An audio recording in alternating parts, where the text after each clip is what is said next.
Okay, hi. I'm reading from a piece of paper this time. I wrote down my stream of consciousness, I printed it out, now I'm reading from here. You're just gonna have to deal with it. Okay, so where the fuck should I live? Where the fuck should I live? Let you paint the sky So if you've watched the other 2 episodes of this little series, linked here and here, you'll know that I have no idea where I want to live on this planet. You've also heard me walk through London and Mexico as possible options, but this video is about LA.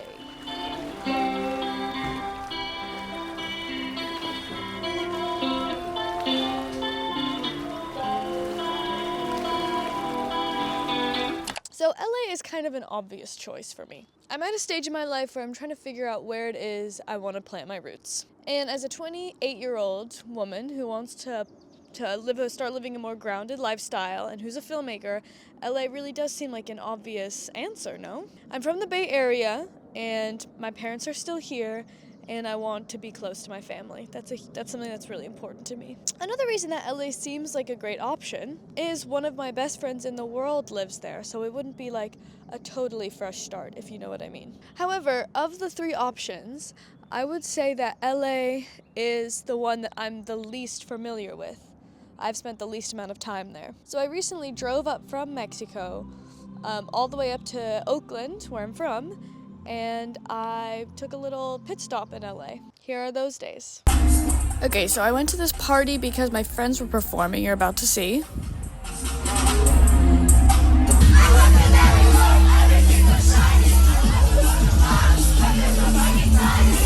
And they rocked out and it was really fun. And then of course we went to some like Elysian Heights cabin after party thing, which was honestly really nice and pretty magical. And then a long, lonely drive home. This is the face I wake up to in LA. Mr. Brian. Mr. Brian's butt. Yeah, that's a butt pat. That's a butt pat. Liv, probably my earliest vlog guest. Yay. Still treating me like a princess. What the hell? Yeah, Liv made me the best breakfast of all time. LA traffic.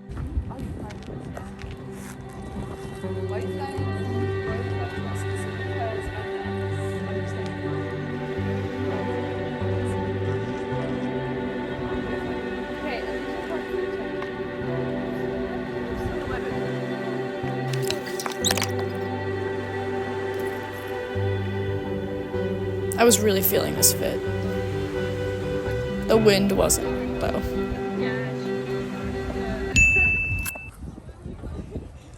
I think there's a Dodgers game today.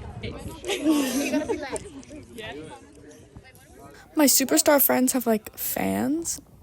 Honestly, so cool and so inspiring to see your friends do their thing.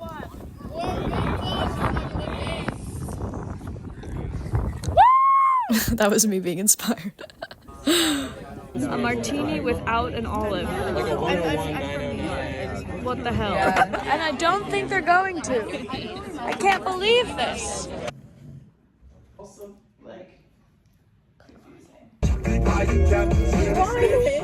Okay, here we were leaving the city and we were going to Ventura.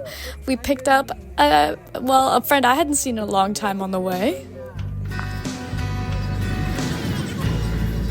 How many are you driving? She's like, I don't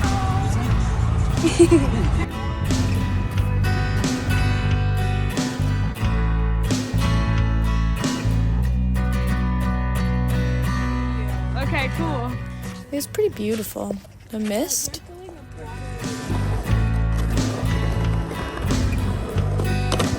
Okay, I'm on a little solo walk here in Ventura. It's pretty this way. I kind of feel like I should have walked the other way because I'm realizing I'm walking right into a fracking field. You know, like, it's weird being back in America. Overall, my impressions of LA this time have been pretty positive, even like you know, you saw that party and my friends that were there from London, and everybody seems to be in town, and that's really nice. I will say I stopped by here on the way down to Mexico this last time. Hair fuzz. Do you know how to stop this kind of stuff? Anyone? Right, when I was driving to Mexico last time I stopped in LA, and in my brain I was very much like, okay, so this is the final option, so this is where I'm moving. And I had that in my brain when I was there, and I looked around and like it was the obvious answer, but boy, were my instincts not like, something felt wrong. And it's hard to trust yourself when that's the case. And I'm back here again, and it is fun, but that instinctual feeling hasn't changed. So, you know, I'm kind of caught. I'm stuck. Yeah. It's the last option on the list. So obviously it's the obvious answer. But it's not the answer. I can feel it. You know, I'm from California. It makes me feel weird to be here. It makes me feel like I'm returning to a place I'm not ready to return. Like I still have expansion to do. I don't want to live in a place where you have to drive everywhere. That involves that kind of planning and where you can't get outside and take a walk. You know the whole thing, you know, all of the criticism of LA. Also, like, there's something to be said for not being in a place where I can make ends meet with my art yet. The moral of the story is it's not it. LA is not it either. Would like water? Just something. Yeah. Yes, please. Oh man. Don't worry. I forgot to get a video of it. But we had sushi. You know what? I'm so sorry that I forgot to get a video of it. What's a girl gonna do, huh? I can't remember everything. I'm tired. See you tomorrow. Good morning. What the hell is going on here? Good morning. From a CBS in downtown LA. I'm drinking my Verve coffee, which is something that I truly love about California. The third wave coffee. Look, I'm from the Bay Area. I love me a coffee that tastes like a flower or an orange or something like that. This is my last morning in LA. And then tomorrow we're gonna drive back up to Oakland. This is heaven. Hotel, motel, Halloween. Harry's checking out his hotel. I got the eye patches on. Haven't brushed my teeth in a while. But that's okay. My hair looks like spaghetti. I will say, LA does look really beautiful with cloudy skies in the rain. Okay, I got back to Liv's. Let's go say hi. I feel like I've heard a lot of, when I was talking to people about places I would live, a lot of people said Beachwood Canyon. Yeah, it's just like, there's not really places for rent that often. Right. After like the sixth time. Oh, is it now? I love it. Okay, my friend James hosted this screening of this film, which was really funny, but I could not keep the audio in here. Let's go in the ghost room. The ghost room? Otherwise, I'd get demonetized. Well, I have no regrets. I'm glad you didn't. Yeah. But I'm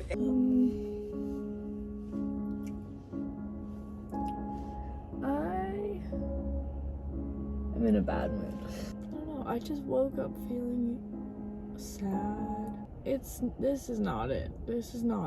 I'm driving up to Oakland today, feeling very excited to get out of here. This is such a bad frame. Yeah, I'm feeling really excited to get out of here. Not because of, like, the people or anything, but just something about the energy of this place. It's just sad and really frustrating.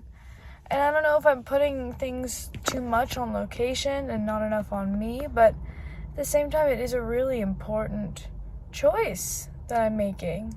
And the other thing, which I thought I would talk about,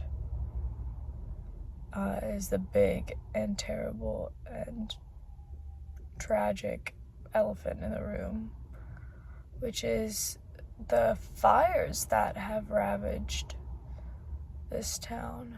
Made it just a little bit harder for everyone. Not that things aren't hard enough already here. It's not good for business, for my industry, for jobs, I mean. And it's just really tragic. Part of my little LA fantasy was one day have a house in Topanga Canyon. You know, that's where I'd raise my family or whatever. I really love Topanga Canyon. And it burned down. It burned down. So I don't know if I really want to put my beans in the bucket of investing in a life in an area that's at high risk. So those are my final remarks on my LA trip. So what the hell do I do? What the hell do I do? Anyway, I'm gonna go get a bagel and not think about this. You gotta talk to future me, who hopefully will have it more figured out than current me. And then I drove home to the Bay. So that was the LA vibe. Boy, do I have thoughts. Woo! But first, let's list the pros and cons. Okay, the pros. I'd be close to my family. We've been over that. I'd be close to nature that I'm super, super connected to.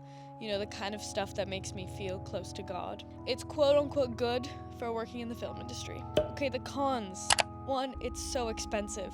It's so hard to make a living there. Everyone I know is really hustling in a big way. Socializing does not seem to come naturally there. Because of the cars, you're gonna have to plan more, you know? The culture has a lot of pressures that I don't really want to deal with, be it beauty standards or like success standards, that kind of stuff, which seems to be a real time suck, energy suck. It's not actually a good place for me to be, especially with my current placement in the film industry.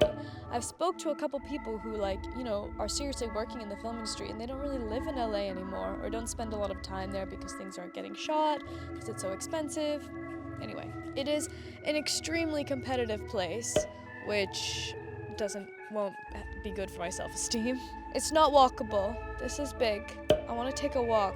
It's one thing about me. The architecture kind of has that strip mall vibe, which makes me feel something bad. And then the fire danger and the environmental risk, which is serious because I wouldn't want to live in the city long term. So I'm still so unsure. I want to be able to set my life up in a way that really makes me feel great. You know, I'm making this decision. I'm at this time in my life, and even though LA is an obvious choice, it just doesn't feel good. It just doesn't seem like the right decision. But you know what's interesting?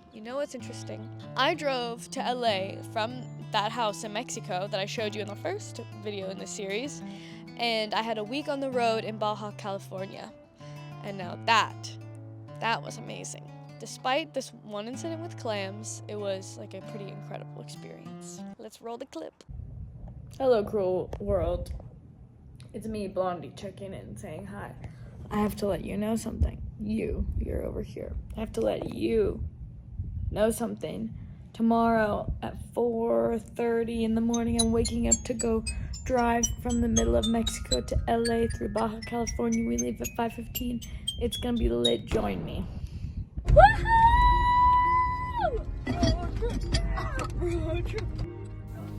So we started driving from my family house in Mexico, and then I drove 10 hours across the desert, as you can see in double speed here.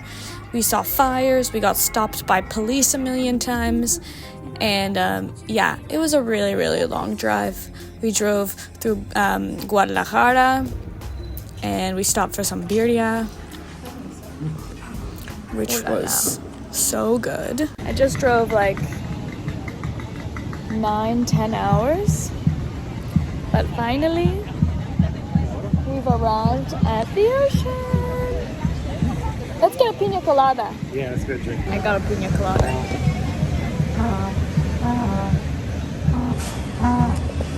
You want to order something else?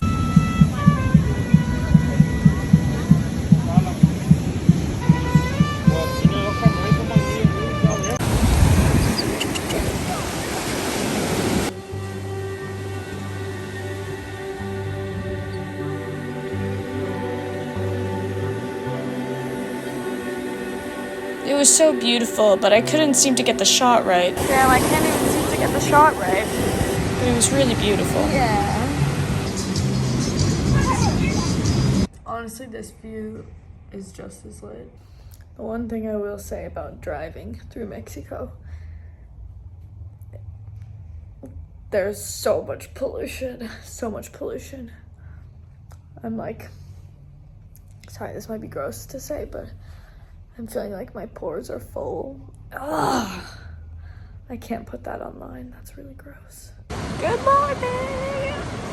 I'm waiting for water and coffee. I don't know how much longer I can wait. I woke up at 6:30 in the morning.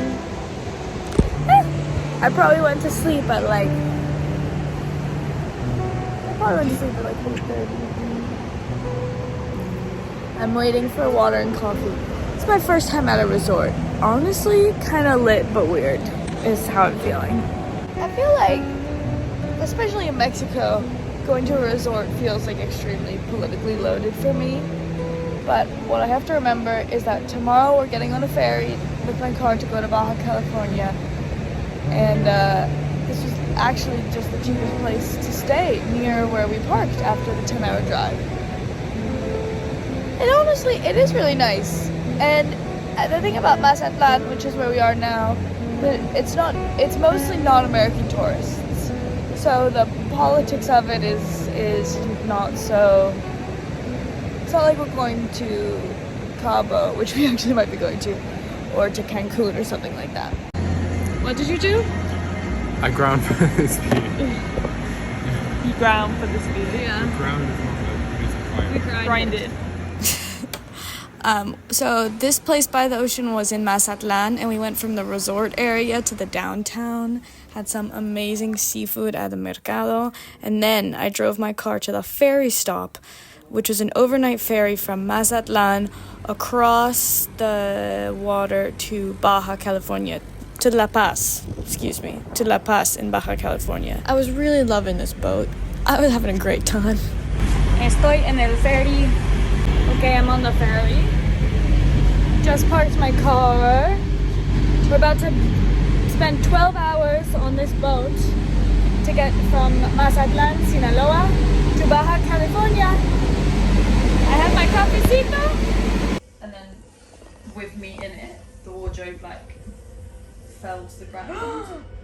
But it was fine because I was inside it, so I didn't get crushed. Oh my god. But, my parents came into the room after they heard this massive thud and just saw this huge Oh my god. on the ground that she thought I was dead, crushed underneath it. We're talking about this bunk bed situation. This is where I'm sleeping. I was afraid of the bunk bed situation. Also, all the movies on the TV were all for super boy movies. But because the ferry was full of truckers, because I parked my car on it, but most of the cars parked on it were giant trucks that I imagine people were distributing food and stuff throughout Baja California. Doritos? You guys don't have Doritos. I mean, the only thing more beautiful than the sunset was the sunrise. After 12 hours sleeping on this ferry, we finally arrived at Baja California. We're gonna be going there to La Paz. This boat rocks, and so do these birds. So I just went through what seemed to be they charged me twice, once just to fumigate the car, and once just for the vibe. So we need to go to an ATM because I have no money left. But that was crazy. I basically just drove through what seemed to be the car got inspected by dogs, but here we are in Baja. It's good because it means that it's safe here. Or not, or it means that it's not safe here. But it actually means that it's safe here.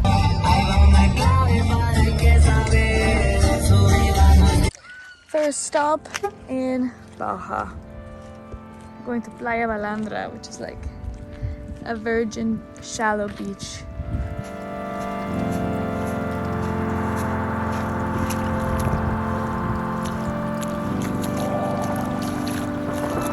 So shallow. Makes me feel like Jesus Christ walking on water.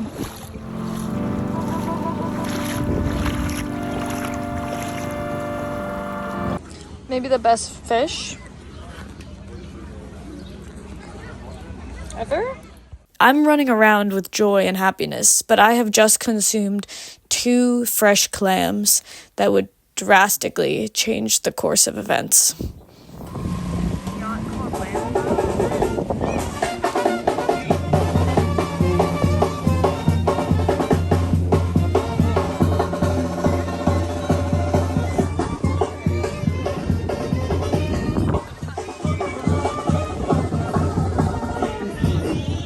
Okay, here is now the effects of the clams upon me.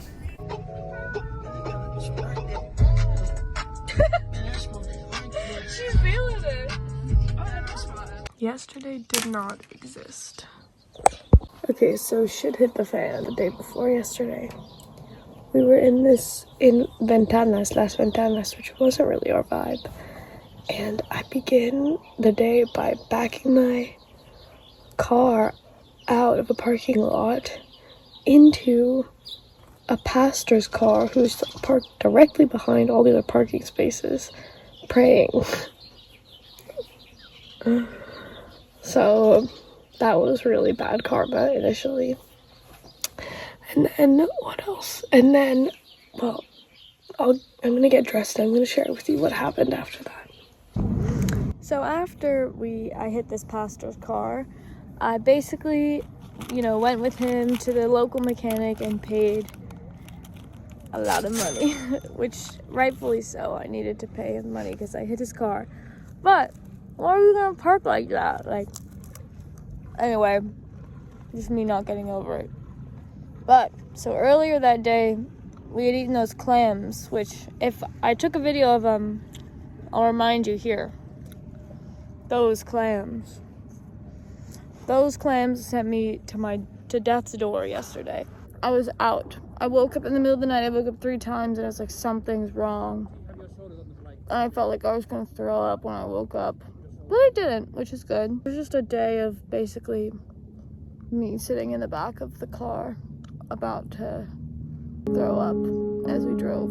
I managed to drive 2 hours in total, but boy oh boy, that was a rough one. I woke up this morning feeling better. I ate some food and hopefully today goes a bit better. It is my dearest darling Harry's birthday today.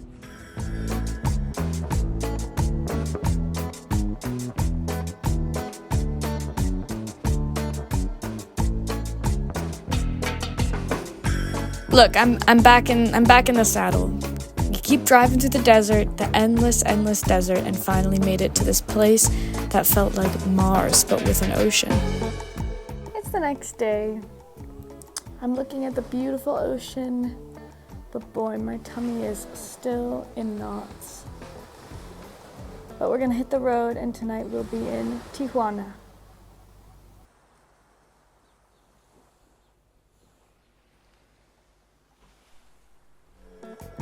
And this is the last stretch, driving into the city, savoring every last bit of it, every last morsel of the view. Okay, I'm pooped, but we're in Tijuana. It's chaos, that I'll say as much, but we're gonna go shopping, and you should come with us. Shopping with KK and Harry in Tijuana.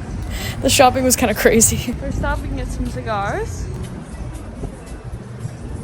Ooh, leather store. Ices. To be honest, I don't know if I'm going to be able to eat anything today. My tummy is so messed up. Okay, so we're going into these shops. They gave us like free shots of tequila in all the stores. There were some cool belt buckles. But to be honest, it was a lot of like cups that looks like boobs and stuff like that. I almost got a tortilla press. I almost got a belt buckle. But I think I was just not in the vibe because of my tummy. But that was pretty amazing. The painting of the girl tattoos I liked. Crazy. So we decided to get a nice beer on our last night in Mexico before we crossed the border. And this is the single coolest spot I've ever been to in my entire life. Just like an enormous cantina, completely empty. And I was just coming back into myself, back into my mind, and I just had a little boogie. There I go. I was so happy. You've never seen a happier girl than this girl.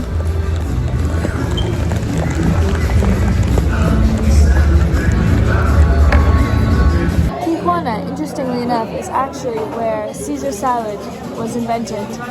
It was invented by a guy named Cesar.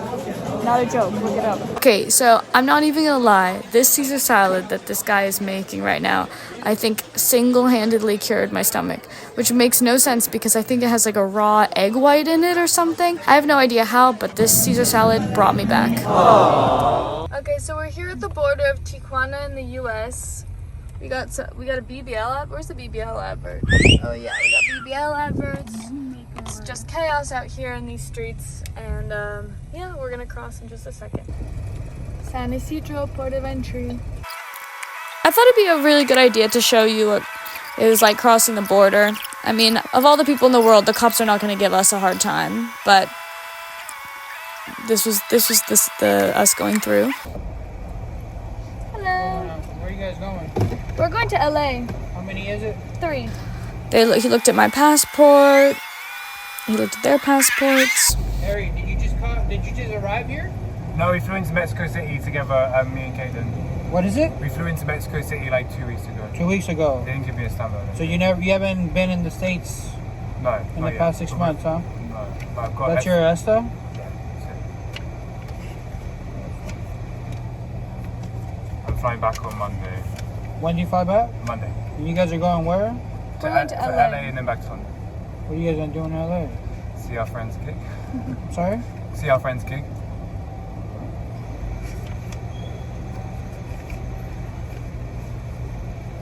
Just give me a second, alright? Yeah. Okay. Okay, nosy border guy. You guys bringing from Mexico? No. Just suitcases with clothes. Can a girl not just have some fun? Where'd you get this passport? I got it in Mexico City. I got it issued because basically. You lost yours? No, mine was about to expire. It was a whole thing, but I'm going to a wedding in London in like 2 weeks. Uh-huh. So they gave me an emergency one so I could cross and then go to the wedding. Okay, you're fine. But you guys gotta get an I-94, which is a permit. Okay, so I'm gonna send you guys to secondary so you guys can get it. Aside from your ESTA, you need an I-94 to travel in the United States. Okay. Every time you fly in, they'll give it to you at the airport here, because obviously it's your first time entering. You're gonna have to go get it. Okay. Okay? Do they have to pay for it? Yeah, I think it's like $6. $6. yeah. Okay. Okay, cool. So, how do we enter into secondary So inspection? you're gonna make a right here. We'll stop traffic for you, Okay. and then you're gonna go on the other side of these barriers. You see where these lines of cars are at? Yeah. You're gonna line up right there. Okay. Here, just hold on to these. Okay. So I don't want them to fly. Okay. Wait! Go ahead. Okay. Thank you so much. I've never heard of an IG-94 in my life. Order recap. My friends from the beautiful UK need another permit. Just like God intended. How very interesting that the best part of my trip to LA was driving through Mexico. Interesting. You know, the truth is, since shooting this video, I have made my decision. I'm gonna do it. I'm gonna move to this place that I've chosen. And I'm gonna really, I'm gonna do it. And that will be the next video. So please tune in to see where it is that I've chosen. Okay, I love you guys very much. See ya. Till next time, I am drunk.